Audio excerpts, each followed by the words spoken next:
C'est beau, ça fonctionne. Bon, bonjour tout le monde. Merci d'être présent pour notre point de presse de ce matin. Là, on se connaît, là, on est en famille, je crois. Il y a Laurie qui est présente aujourd'hui également, qui va reprendre mon rôle de responsable des communications de l'Everest pour la prochaine année. Il y a également Luc Carbonneau, que certains d'entre vous ont connu dans la dernière année avant qu'on arrête nos opérations hockey. Luc s'occupait beaucoup de faire les entrevues de match, faire les suivis de match également. Donc, ça, c'est nos nouveaux membres du côté du comité des communications. Alors, aujourd'hui, on est là pour vous faire un dévoilement. En fait, on a du changement dans nos équipes hockey.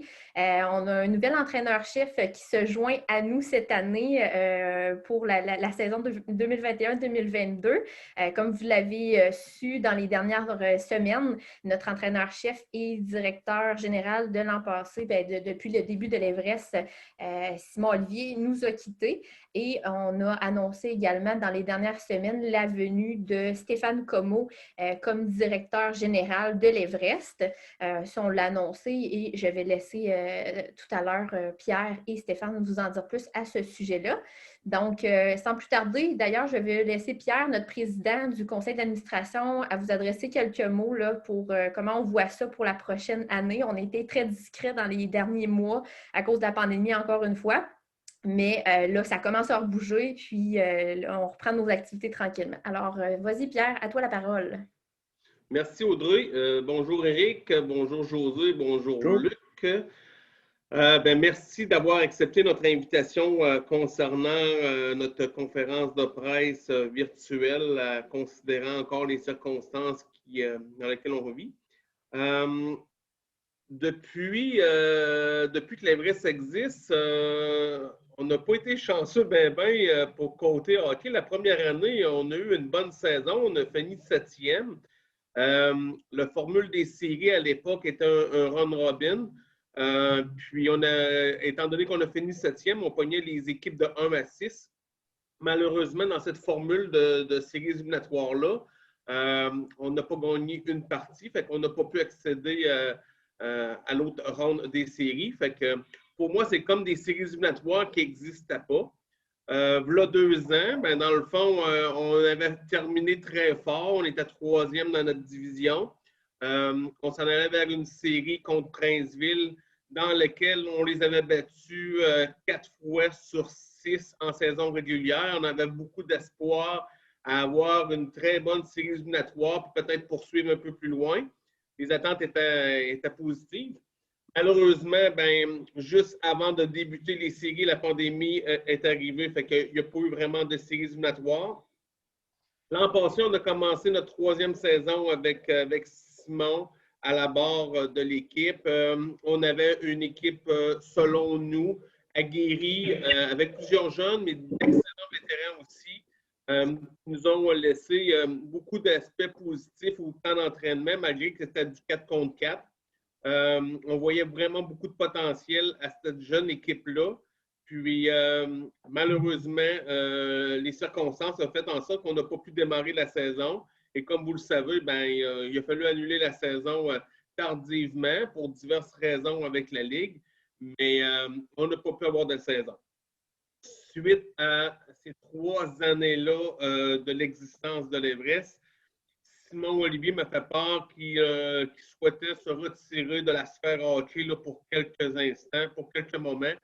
Il ne m'a pas dit vraiment combien de temps, mais il était un peu tanné de la situation. Il voulait se retirer un peu. Suite au retrait de Simon, il fallait que je me vire de bord pour trouver un directeur général. Dans l'aspect que j'avais, je ne souhaitais plus avoir une personne qui cumulait les 2 postes. Puis, à l'intérieur de notre personnel hockey, je voyais que 2 personnes pour occuper ce poste, dont Stéphane Comeau, qui était notre scout en chef, ou Steve Lacroix, qui est comme le DJ adjoint et à scout. Suite aux discussions avec les deux, de façon unanime, nous avons convenu que Stéphane Comeau serait notre DG, notre directeur général hockey. Et Steve Lacroix était bien content d'être toujours son adjoint. Il va rester auprès du personnel. Fait qu'on a fait l'annonce. Aujourd'hui, je vous présente Stéphane Comeau comme directeur général actif de l'Everest. On a eu une entente avec Stéphane de 2 ans, plus 1 an comme une option. Fait que suite à, on veut vraiment continuer la philosophie qu'on avait entamée avec Simon. Je pense que Stéphane connaît un peu la philosophie et la vision de l'Everest. Je vais laisser Stéphane continuer dans l'élocution concernant sa personnalité et ses expériences relativement au hockey. À toi, Stéphane. Merci beaucoup, Pierre. Merci, Éric et José, de votre présence et de votre intérêt. Je veux remercier M. Bouffard, bien entendu, ainsi que l'organisation pour leur confiance. J'ai accepté le poste de directeur général avec humilité, mais une très grande fierté qui l'accompagnait. Diriger une équipe de hockey junior, c'est une opportunité qui n'arrive pas à tous les jours. Puis c'est une expérience que j'ai acceptée avec énormément d'intérêt et d'engouement parce que c'est une expérience que j'ai hâte de vivre, de jumeler ma passion du hockey à la gestion, étant gestionnaire moi-même dans la vie de tous les jours. C'est un monde parfait. Donc, personnellement, dans le monde du hockey, je suis recruteur depuis 2015. Donc, j'ai roulé ma bosse un peu partout. Commencé avec une firme indépendante de scouting qui s'appelle Hockey Prospect, qui est quand même assez connue dans le milieu du hockey, où j'ai couvert les repêchages en débutant pour la Ligue junior majeure du Québec. Donc, je recrutais, je scoutais les gars du midget pour faire les listes du junior majeur. Et par la suite, j'étais un recruteur NHL, donc je recrutais le junior majeur également pour nos listes de la Ligue nationale. Ensuite, j'ai eu une offre avec les Huskies de Rouyn-Noranda. Donc, j'ai travaillé avec les Huskies. J'ai eu le privilège de gagner la Coupe du Président ainsi que la Coupe Memorial en 2019. Donc, curieusement, je suis toujours le champion en titre de la Coupe Memorial. Au niveau de la Coupe du Président, on va avoir un nouveau champion dans la Ligue junior majeure du Québec. Mais la Coupe Memorial, on a appris qu'elle n'aurait pas encore lieu cette année. Donc, ça fait 2 ans. Les derniers récipiendaires de la Coupe Memorial, c'est toujours les Huskies. Et dans l'entre-saison, il y a eu un remaniement au niveau des Huskies. Il vient d'en avoir un autre récemment. Et j'ai eu une opportunité pour aller travailler avec les Islanders de Charlottetown. On a encore fait une belle ride. On a été éliminés il y a quelques jours là, par les Tigres de Victoriaville qui vont en finale, mais on s'est rendu en demi-finale. Donc, j'ai le privilège de travailler dans des équipes, dans des environnements de gagnants. Et c'est un peu ce que je veux aussi amener à l'Everest, cette mentalité de gagnant-là, tout en poursuivant sur les bases que mon prédécesseur a mis, M. Simon Olivier. Sincèrement, je ne prends pas une équipe là, où c'est lorsqu'on arrive des fois en fonction dans des postes comme ça, un nouveau poste d'entraîneur ou de directeur général, c'est une reconstruction qui s'entame, c'est un peu de remaniement, tout ça. Moi, j'ai le privilège de prendre une organisation, une équipe qui a des fondations solides, une crédibilité que M. Olivier a su implanter malgré la courte histoire de l'Everest. On est parmi les équipes qui sont les plus respectées dans la Ligue. Puis, on va partir, on va continuer là-dessus. Donc, une des premières tâches que j'avais effectuées, c'était de trouver un entraîneur-chef. Donc, on a commencé le processus. On a rencontré plusieurs candidats. J'ai eu plusieurs candidatures de qualité, sincèrement. Et à la suite du processus d'embauche, au final, on a été impressionné par la candidature du candidat retenu, autant par son expérience en hockey que par ses qualités humaines. ce qu'on voulait, c'est aussi une personne qui va poursuivre, qui a la même vision que nous. On veut une équipe compétitive, on veut favoriser le développement de nos joueurs.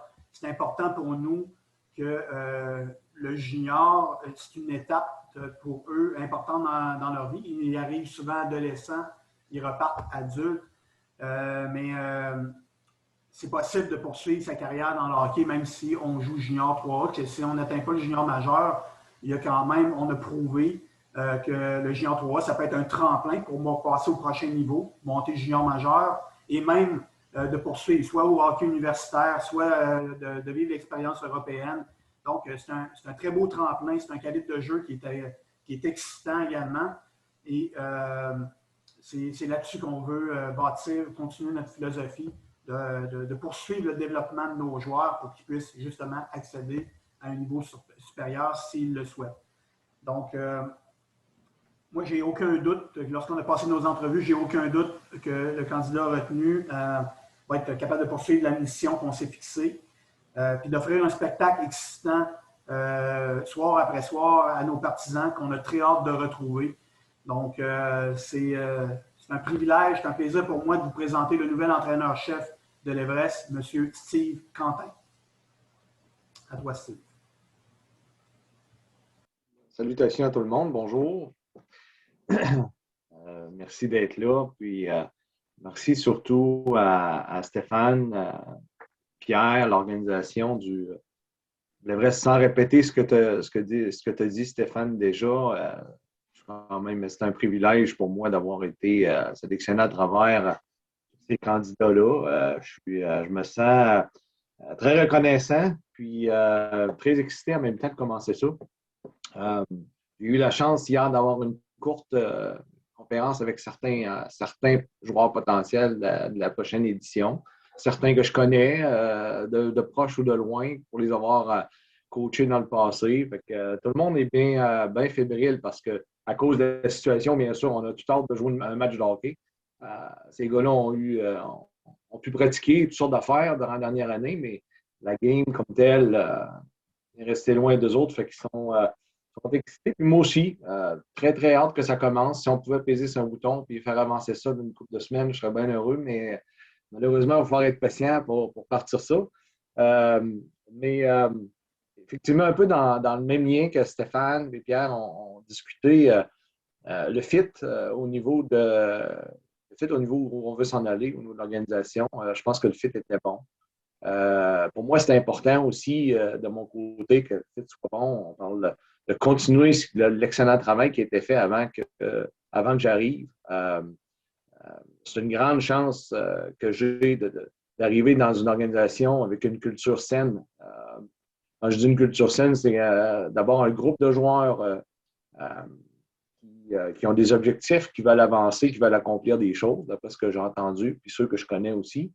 Puis aussi l'organisation comme telle, leur philosophie de vouloir continuer de développer ces joueurs-là. Stéphane en parlait. Au niveau hockey, bien sûr, c'est notre outil principal. Fait qu'on veut les faire progresser au niveau hockey pour leur faire atteindre un niveau supérieur, mais certains d'entre eux ont d'autres objectifs aussi, que ce soit au niveau du marché du travail, que ce soit au niveau des études. Puis moi, mon rôle là-dedans, je le vois comme un catalyseur. Les mettre me servir du hockey pour catalyser leur développement. Puis idéalement, les garder dans la région où ils sont installés pour jouer leur hockey junior. Fait que c'est un peu dans cet esprit-là que je vais commencer le travail. Le type d'entraîneur que je suis, à quoi on peut s'attendre, ben, c'est sûr que je vais exiger beaucoup d'intensité. J'aime la compétition. Je demande aux joueurs d'être compétitifs, de se comporter en professionnel autant que possible, vu que l'organisation les traite comme tels. Fait que ça va être bien important. Puis hier, je leur ai dit, soyez prêts. Les premières rencontres qu'on va avoir au camp de sélection, on va se rencontrer individuellement. Je veux que vous puissiez me dire quels sont vos objectifs, qu'est-ce que vous avez à accomplir dans la prochaine année, mais aussi sur un horizon de 3 ans. C'est qu'est-ce que tu veux faire. Alors, moi, mon rôle là-dedans, avec l'équipe qui va m'entourer, c'est de les aider, de les garder motivés, puis d'entretenir cette passion-là qu'ils ont.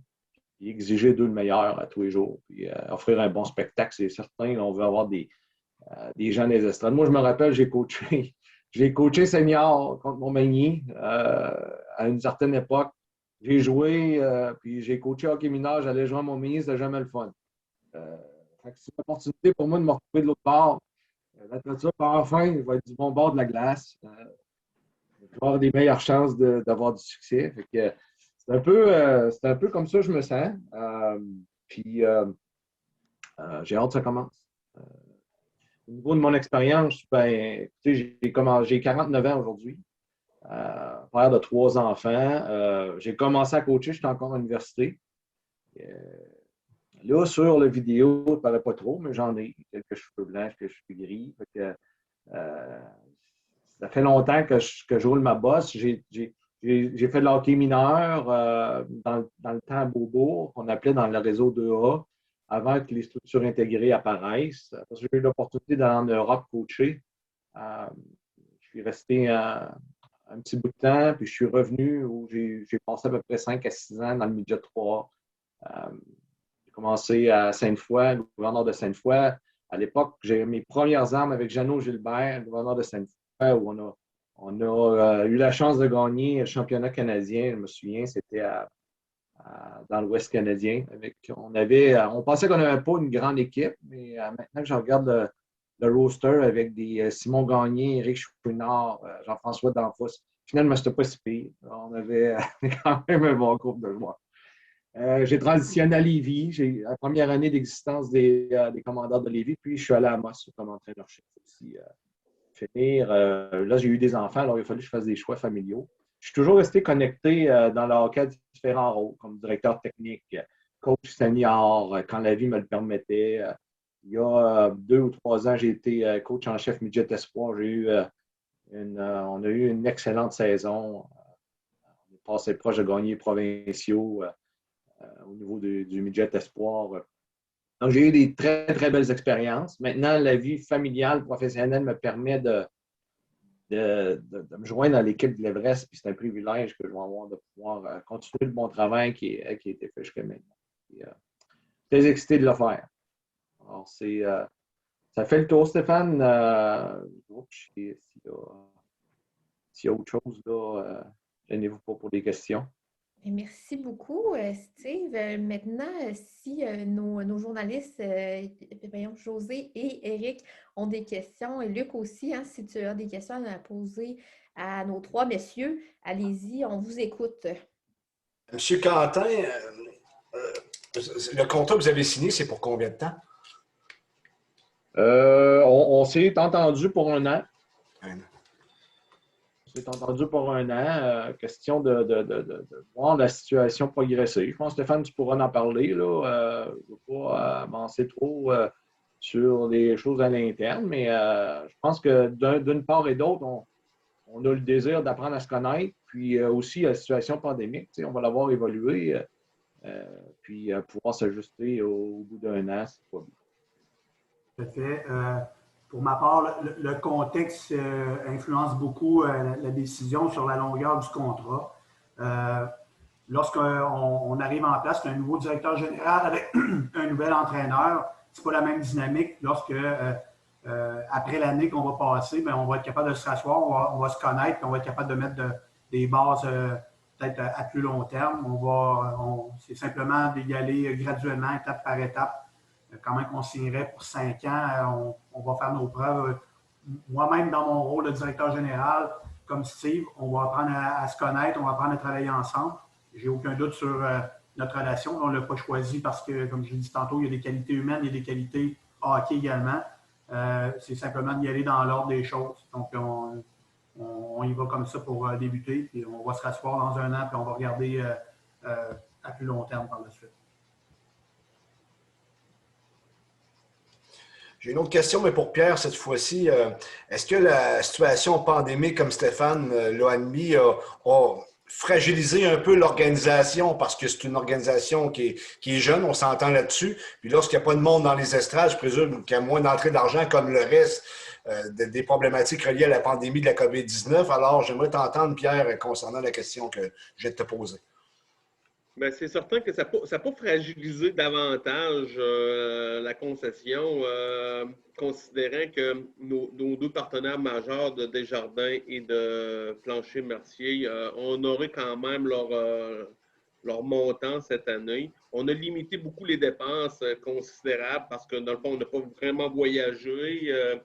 Les achats des équipements pour la prochaine année avaient déjà été faits, fait que cette année, on va les limiter. Mais c'est certain qu'il y a certaines ententes avec des partenaires dans lesquels on va s'asseoir avec eux pour pouvoir nous aider là, pour les 2 ou 3 prochaines années. Mais en tant que tel, là, côté financier, là, on passe une prochaine saison là, correct. Là. OK. Bien content. C'est bon, merci Pierre. Au niveau hockey, j'imagine que c'est difficile de penser au genre d'équipe qu'on peut avoir sur la glace parce que j'imagine qu'il y a des gars qui vont décider d'arrêter, qui ne reviendront pas. Il y a un repêchage qui va se faire sans qu'on connaisse vraiment qui va aller où. J'imagine que ce n'est pas évident d'essayer de penser un début de saison dans des conditions comme ça. Pour ma part, je vous dirais que c'est effectivement des circonstances exceptionnelles qu'on vit. Mais je peux vous dire que d'un point de vue noyau de joueurs, on a la confirmation qu'on a un très bon noyau de joueurs qui vont être de retour. Donc, malgré la situation, je pense qu'on va avoir déjà un club qui va être compétitif encore cette saison. Plusieurs vétérans qui ont joué avec nous, qui auraient joué avec nous cette année et qui étaient là le 2 ans vont être de retour également. Puis pour la deuxième partie de votre question sur le repêchage, moi, étant moi-même recruteur dans le junior majeur, ben, on a des outils à notre disposition qui nous permettaient de voir quand même des matchs vidéo. Donc, en présentiel, vous allez me dire c'est différent, vous avez raison, mais au moins, c'est pas comme si j'avais aucune idée des joueurs qui s'en viennent. Fait que, l'équipe avec Steve Lacroix qui continue à m'épauler dans mes fonctions, au niveau du recrutement, M. Michel Boulay également qui est avec nous, on s'assoit et on est capable de regarder ce qui s'en vient au repêchage. Moi, j'ai eu à le préparer pour mon équipe junior majeure et ça me permet également de me préparer pour le junior 3A. Fait que je vous dirais que je ne me sens pas si en perte de contrôle que ça. Je suis même confiant. Là, on connaît très bien les joueurs de notre bassin. J'ai un réseau de contacts également qui me permet d'aller chercher beaucoup d'informations par l'entremise du junior majeur, mais également au niveau du junior 3A. Donc, je me sens quand même très confortable pour faire le prochain repêchage. Je peux ajouter une perspective de coach, Stéphane, si tu me permets, par rapport à ça, le noyau de joueurs qu'on a met beaucoup en confiance au niveau de la compétitivité de l'équipe. Puis, j'ai la chance aussi d'avoir le retour de Bruno. Bruno, comme adjoint, Guy, qui connaît beaucoup l'organisation des joueurs qui sont là. Il connaît beaucoup la Ligue. Grande chance que j'ai qu'ils veulent bien revenir. Puis, ça va être un gros atout pour nous autres aussi, Bruno. Déjà, avec les joueurs hier, je leur ai dit, nous autres, notre objectif, considérant ce qu'on sait, préparez-vous à une saison où on vise à être dans le premier tiers du classement dans la saison régulière, puis gagner play-off, s'il y en a, bien sûr, mais gagner play-off. Puis si on ne se fixe pas ça comme objectif, ça ne donne rien de jouer dans une ligue. Le but ultime, c'est de gagner. Fait que les joueurs avaient l'air d'être bien d'accord avec ça hier. Fait qu'on s'enligne, on prend des actions en conséquence sur la glace pour y arriver. Quand tu dis les joueurs hier, il y avait combien de joueurs qui participaient avec le genre rappel que vous avez fait? Il y avait combien? Stéphane, une douzaine, certains hier? 12-15? Là, donc, c'est ça. Quand je dis qu'il y a un noyau, là, sur un roster de 20 joueurs, 20-22 joueurs, lorsqu'on a une douzaine de joueurs, puis là-dedans, je vous dirais que c'est une douzaine présents, mais il y en a qui ne pouvaient pas être présents lors de la rencontre d'hier qu'on a eue parce qu'il y avait différentes obligations, des examens encore au cégep ou qui travaillaient.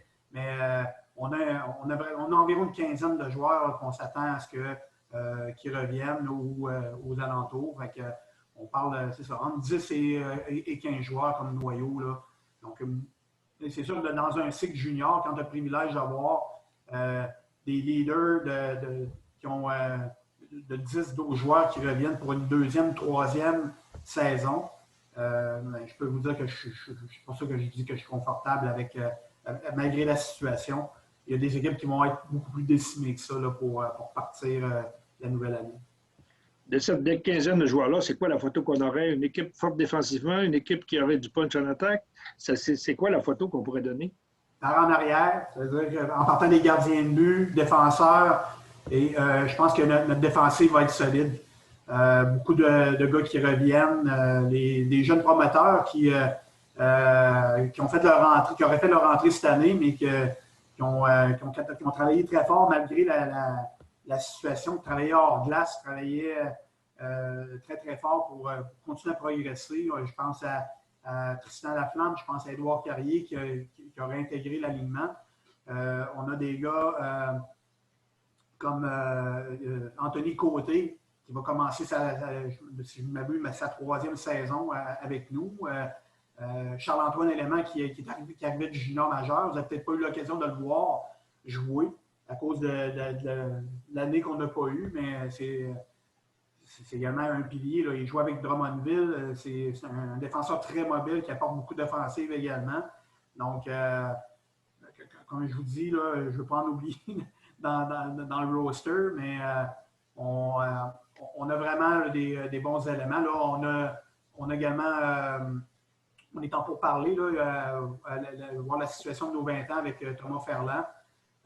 Mais c'est ça, si Thomas revient également, ça risque de solidifier davantage notre défensive. Puis à l'attaque, on a plusieurs joueurs qui reviennent également. Je pense à Mathis Chouinard, je pense à Jacob Lavallée. Puis là, encore une fois, je ne veux pas oublier les joueurs, mais c'est que on a Adam Veilleux. Adam, je pense que vous le connaissez déjà, Adam, puis il revient comme 20 ans. Pour ça, il y a un bon groupe de leaders qui vont joindre à nous, qui vont continuer avec nous.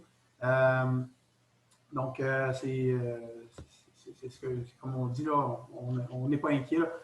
Solide défensivement.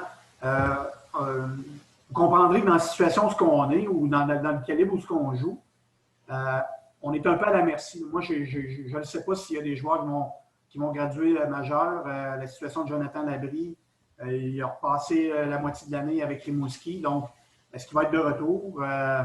Ça, c'est des questions qu'on a à se poser, puis des situations qu'on a à vivre dans le circuit dans lequel on évolue. Mais si les As sont bien alignés, puis si tout se passe bien, que les joueurs sont de retour, le noyau qu'on a nommé là, va grandement aider la situation de l'équipe pour la prochaine saison. Ça répond à mes questions. Parfait. José, avais-tu d'autres questions? C'est parfait pour moi. Merci beaucoup et bonne chance au nouvel entraîneur ainsi que mon ami Stéphane dans son nouveau rôle de directeur gérant. Bien, merci José. Plaisir. C'est bon. Luc, toi, est-ce que tu avais des petites questions avant qu'on termine le tout? J'avais une petite question plus au niveau de développement. On sait qu'au niveau Midget 3, il y a eu beaucoup d'entraînements, soit en petits groupes ou en grands groupes. Là, la majorité des équipes avaient ce genre d'entraînement-là. Est-ce que cette année, les joueurs ont quand même eu un suivi? Est-ce qu'il y a eu des petits entraînements de groupe au cours de la dernière année? C'est moi qui réponds, Pierre, ou oui? Oui, vas-y. La situation de la pandémie, malheureusement, à partir du mois de septembre, nous permettait pas. On n'avait pas les structures, ni le financement que le junior majeur a obtenu, ni les permissions d'avoir des bulles fermées qu'eux ont eues. Donc, nous, les entraînements en petits groupes n'étaient pas permis non plus. Ça a arrêté pendant longtemps. Là, on ne pouvait pas accéder à l'aréna tout simplement. Donc, malheureusement,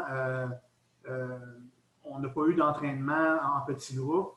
La bonne nouvelle de ça, c'est qu'il n'y a aucune équipe junior 3A qui a bénéficié d'entraînement en petits groupes. S'ils l'ont fait, peut-être qu'il y a eu des permissions spéciales où c'était... Il y avait la Beauce considérant qu'il était à l'intérieur des cadres scolaires.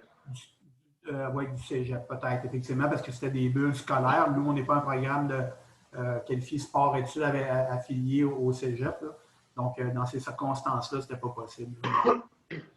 Mais une chose que je peux vous dire, par contre, c'est que pour avoir fait des rencontres avec les gars au cours de la saison, les gars s'entraînaient chez eux. J'ai parlé avec des joueurs qui me disaient qu'ils continuaient. Il y en avait qui, sur leur patinoire extérieure à l'arrière, continuaient à s'entraîner.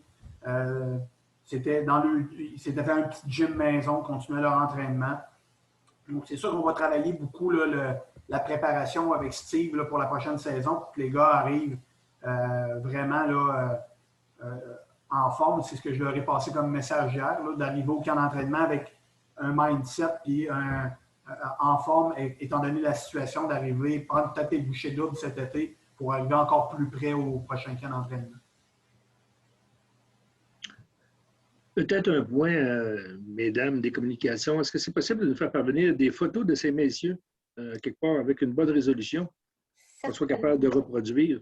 Parce que je pense que sur Facebook ou sur c'est pas toujours les meilleures photos qu'on a. J'aimerais ça avoir des photos. Et peut-être, M. Quentin, dans la vie de tous les jours, j'imagine que ce n'est pas le salaire de l'Everest qui va vous faire vivre. Vous faites quoi dans la vie de tous les jours? Moi, je suis gestionnaire dans une compagnie minière.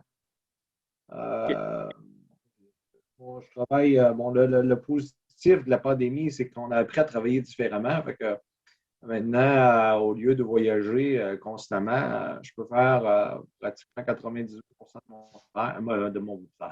de mon travail à la maison. Mais je suis gestionnaire d'une chaîne logistique. La mine, c'est une mine de minerai de fer qui est située au nord du Québec. Donc, moi, mon travail, c'est la gestion de la chaîne logistique. Donc, tout ce qui est chemin de fer, opérations portuaires, des ventes à l'international. Fait que je peux faire ça maintenant je peux faire ça de la maison. Mon background scolaire, c'est moi, j'ai commencé ma carrière comme en éducation physique. J'ai un bac en activité physique parce que mon rêve dans la vie, c'était de coacher professionnel. Donc, quand j'ai eu une famille, j'ai changé un peu ma perspective. J'ai étudié en administration ensuite. Mais c'est là où j'en suis personnellement en ce moment. OK. Puis en Abitibi, c'est après Serge Trépanier, vous étiez arrivé, je pense. Ça se peut-tu? Oh non, ouais, après Serge, effectivement. Même Serge m'a donné un petit coup de main pendant mon arrivée. J'ai même joué avec Serge dans les ligues adultes. Il était pas mal meilleur que moi, là, mais. C'est mémoire fidèle. Lui, il a joué pour l'équipe olympique canadienne, c'est ma mémoire fidèle. Ouais. C'est tout qu'un monsieur. J'ai beaucoup appris de Serge dans sa façon de voir les choses. Sa gestion, il a été malade pas longtemps après, il s'est replacé de ça. Ouais, je suis arrivé pas longtemps. Serge, je l'ai côtoyé dans mon séjour à Amos. Lui, il était en Europe aussi après. C'est-tu avec lui que vous êtes allé en Europe? Non, c'est pas avec lui.